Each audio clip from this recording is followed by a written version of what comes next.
Hello, Wisdom Warrior women.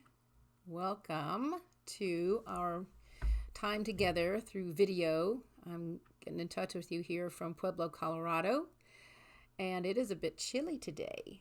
How wonderful. But we're moving into generosity as our next habit. So this is generosity week 1. We've got a lot to cover, so let's get spinning. And have your journals handy because there may be some things that you would like to write down, hopefully, if I'm doing it right. Let's get started with the idea circumstances are neutral, because they are. And I think it's a good thing to start with here. Circumstances are neutral and we add the meaning. And I'm telling you, if we don't change the meaning soon, it's trouble. We've already got fires, riots, a sinking economy, global warming, kids in cages, an upcoming election. The meaning we've been adding has created such a momentum that it's blowing up. And still, it's neutral, workable, and a reflection of what's going on in here. Insights are what we're working with this week. Not seeking, but seeing. You're not seeing new landscapes. They're not changing things. We're seeing with new eyes exactly what's here. Seeking is an outward search for something. And it's kind of aggressive compared to just seeing, which is just allowing what is to be neutral, allowing it to be neutral. Cool your jets. It occurred to me that this, in a way, is generosity. It's a generosity of reception. Could there be a generous receiving? A generous allowing? If I'm open to it, that opening is an offering of openness. Generosity, really. So enlarging my perspective in my world. It reminds me of the Rabindranath Tagore quote that I've used for years. Everything that belongs to us comes to us if we create the capacity to receive it. So how big a capacity are you creating? What are you willing to open to receiving? New cannot occur until we're ready to receive it. Like those radio receivers, until we tune in to precisely the channel, we're not going to see it. Seeing beyond your normal range of acceptance is an opening for receiving new. So in the dictionary, if you look it up, generosity is the quality of being kind and generous. Like, I was overwhelmed by the generosity of friends and neighbors. The synonyms for generosity are lavishness, magnanimity, munificence, open-handedness, free-handedness, unselfishness, liberality. More, the quality or fact of being plentiful or large. Like diners certainly cannot complain about the generosity of portions. The synonyms for generosity are abundance, plentifulness, copiousness, lavishness, liberality, largeness.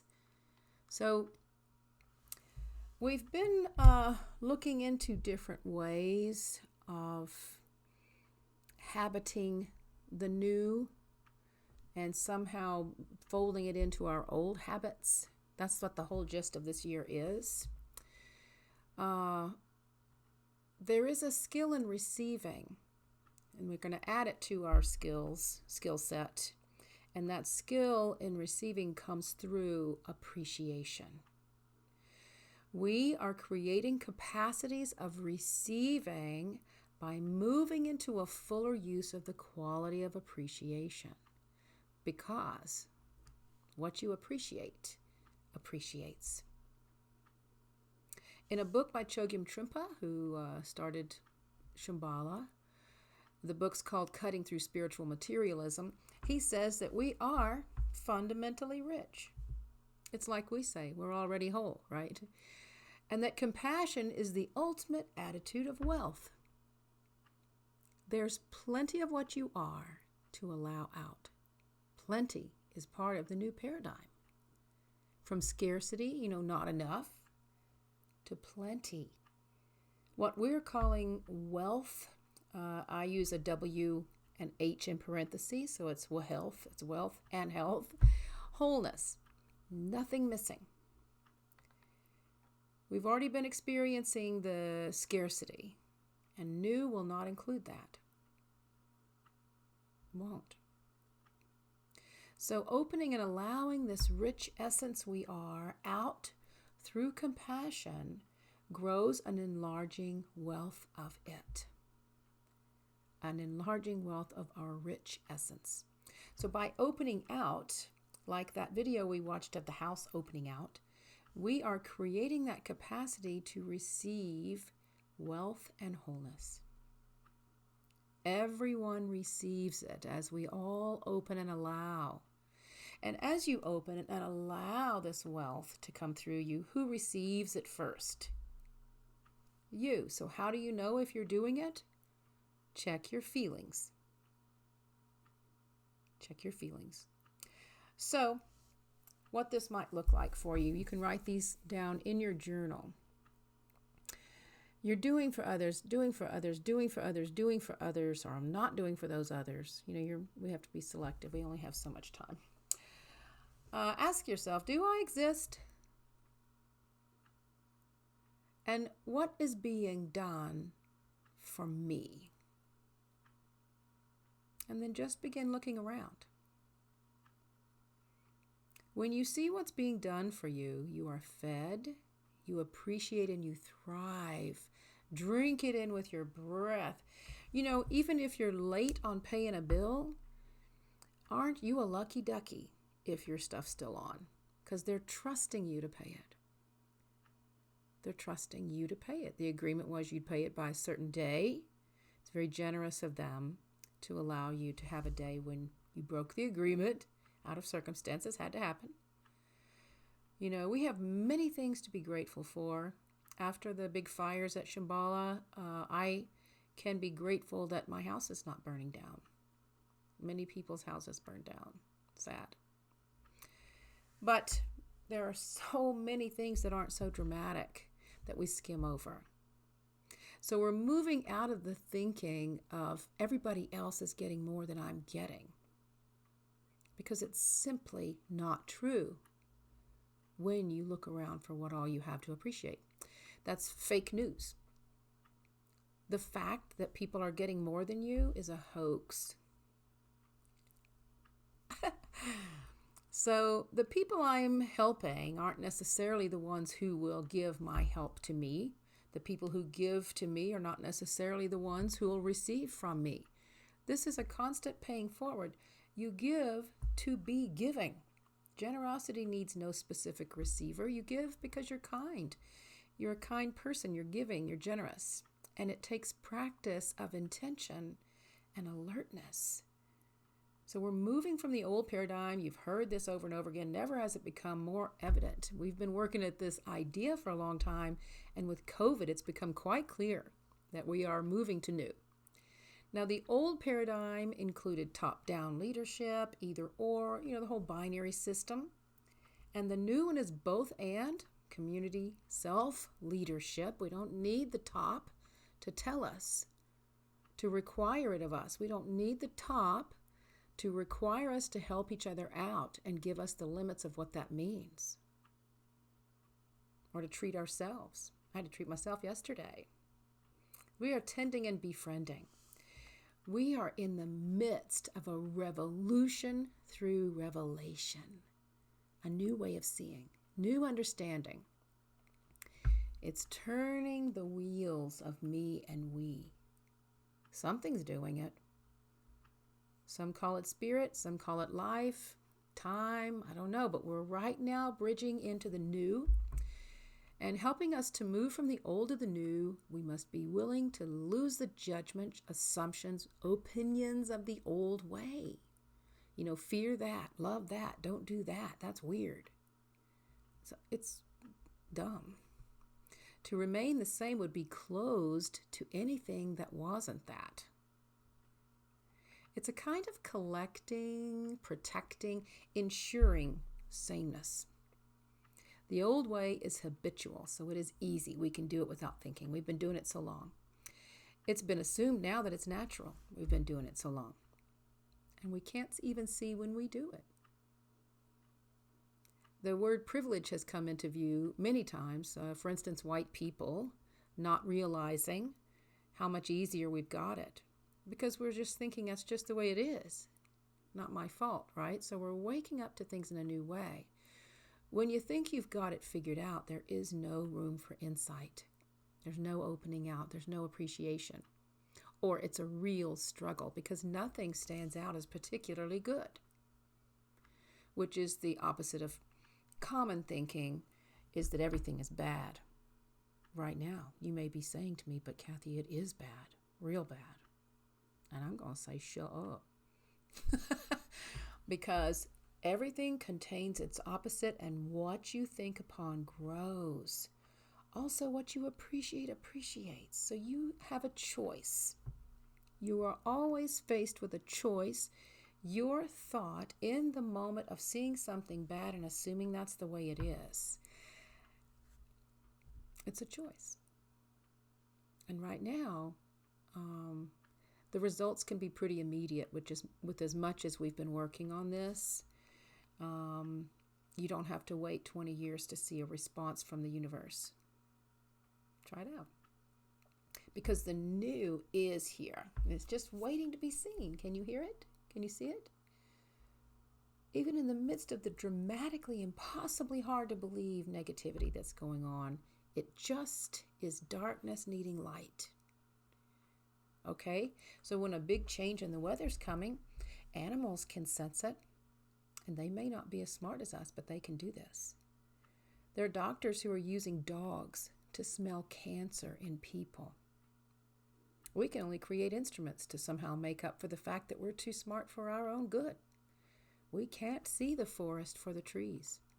We can tell you what kind of trees they are, the history of trees, the insects that live in the trees, products that come from the trees. You get my drift? So to move to new, to help us all get there, you've got to be willing to lose sight of the old shore, the old way, and see the new one. You got to be willing to see it right here, right now. Do you remember, I used to put up those two stick figures with the thought bubbles. So the old paradigm was a stick figure with a thought bubble. And whatever we thought, the binary thing, the left is better than right, right's better than left. We can't let them get away with this. Whatever it is, that's old way of thinking. And we repeat it and we return to it, which builds it up and feeds it. And this requires zero effort because it's the way we've been doing it. And it's the obvious. The reflection in the world is that it is clearly obvious that's the way it is. But the outer world is a reflection of our inner world, remember? We're not exempt from it. We're part of it. So the new was a stick figure with a thought bubble. And whatever's in there, like everything's fine or whatever, we can't even believe it at first. So we intentionally have to return to feed it, repeat, return. Opening is new, so it requires an effort to remember and return to the new way to feed it. And as we return to this new, we begin to receive from it, and it becomes less and less challenging to go there. But you've got to prime the pump every day, meaning we're downloading new programming and installing the updates daily. Yesterday, I had a real spiral out when I realized that so much of SMC burned in that fire. That wasn't the first news that came out. And I share this with you because I was going to allow myself one day to totally wallow in it. Complete sadness, boo-hooing. I did things to try to act out, like, Mexican food, retail therapy, washing my car, and then this morning, my tendency was I wanted to still be there. I didn't feel like doing anything today. I'm not going to do it. I'm not. Now, I've been battling that, up and down through the years in different situations. So I do know I can't stay in that long. That's not a good idea because the longer I stay in it, the harder it is to get out of it. It doesn't happen very often, but I'm human and it does happen. So I thought, well, I'm just going to baby step it, right? So this morning I tidied up my desk. I have a morning routine. I didn't feel like doing it. So I tidied my desk. I put some things away. I had to do my meditation because that wouldn't be right to not do that. And then I put my clothes on to go for a walk. And the more I moved into my daily routine, that's new, right? It's not so obvious. Obvious is life sucks right now. So the new, baby step it. And from there, I went for my walk. I made up a new playlist and it's all cheerful songs. And I came back and it's just been a normal day. I'm going to meet somebody at a coffee shop for some work. Everything is different. I'm still a little sluggish, but we do what we know needs to be done. And what needs to be done right now is, despite all appearances to the contrary, use your eyes to see it. It's already here, but we have to bring it into being. So there's no line showing where the old ends and the new begins. This is our work. We're moving from reactive, which was my spiral downwards yesterday. It was reaction. I certainly was not saying circumstances are neutral. But we're moving from reactive to proactive. At the end of the day yesterday, I emailed a friend I'd met here, and she called this morning and said, let's meet for coffee. The universe responds to what we're thinking and doing. Okay, so if I'm thinking and doing the world is bad, the universe will respond. Because the truth is, your feeling is calling for it. So this week, let's work with intentional generosity with yourself. When things trigger us and we start getting hit, and just because, at the end of the day, let's all remind ourselves, this is it. What a great day this was. What happened? And write it all down and find the gratitude in it. There is something to be grateful for. Even in Shambhala, they needed new staff housing. Now that all the staff's houses burned, well, they're going to have to make new staff housing. I mean, it's sad to see those cute cabins go, but it needed to happen, right? So write down, there's always a reason for gratitude. And the second thing is arrange a date with yourself. I took myself out on the town yesterday just to get out in the car. It was good. You're free from COVID in your own car. Take yourself for a little drive and extend from your innate wealth. Enjoy your own company because you are enough and you have plenty of wealth to open out and allow us to share with you. Okay? Whew. That was something. Generosity in receiving. Generosity in receiving. There's generosity in receiving. Be generous in your receiving. Kind of back off the giving. Just take a look at what is and receive it with appreciation. Not, thank you, sir, may I have another? That's not what I'm talking about. Everything contains its opposite, ladies. And in all the darkness, I'm hoping you'll just see to shine your light. All right, I guess that's it for this week's video, Generosity Week 1.